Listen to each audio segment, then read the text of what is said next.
Avec Axel de Tarlet. Et Axel, vous nous dites que les villes moyennes ont à nouveau la cote. Oui, pourquoi pas? Parce que vous savez, ces villes moyennes, elles ont été bien malmenées ces dernières années avec un marché immobilier totalement à deux vitesses.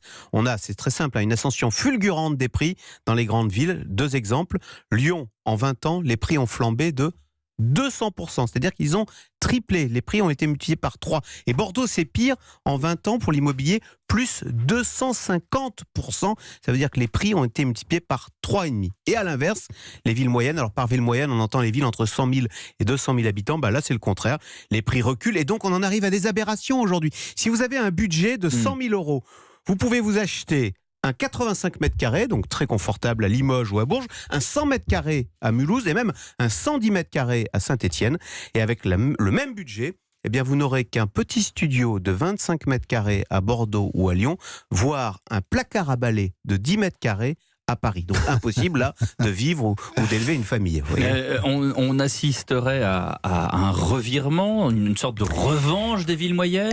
Eh bien écoutez, il y a une enquête de la banque HSBC qui montre que partout dans le monde, ces grandes villes, là, avec des placards à balai, saturent et qu'on assiste effectivement à un début d'exode inversé. Écoutez, c'est le début, mais il y a plus d'un propriétaire sur 10 qui habite dans ces grandes villes et qui a fait le choix de déménager pour des villes plus petites, plus humaines, et les motivations de ces déménagements sont très claires, fuir la pollution, les embouteillages et le stress pour retrouver un logement plus grand avec un jardin pour élever ses enfants. Avec une meilleure santé, mais encore faut-il trouver du travail. On sait que l'emploi se concentre dans les grandes villes. Alors justement, et c'est ça qui change. D'abord, les entreprises, elles aussi, connaissent les mêmes difficultés de logement que les ménages. Dans les grandes villes, les bureaux, eux aussi, ont des prix qui sont hors de contrôle. Et donc, les entreprises aussi rêvent de villes moyennes avec un immobilier plus abordable. Et puis surtout, ce qui change, c'est la technologie.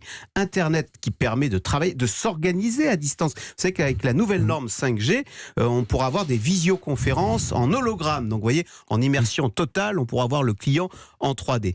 Et par ailleurs, ce mouvement est encouragé par les professionnels du bâtiment de toute l'Europe, parce que toute l'Europe est touchée, et qui se sont réunis au sein d'une organisation qui s'appelle Build Europe, et qui vient de publier un manifeste en vue des élections européennes le mois prochain, manifeste dont le credo est de réinvestir les villes moyennes qui disent-ils, peuvent très facilement se connecter au monde du travail pour peu qu'il y ait de bonnes infrastructures technologiques et de transport. Donc oui, effectivement, il n'y a pas de fatalité. On a l'impression que ces villes moyennes sont condamnées. Pas du tout.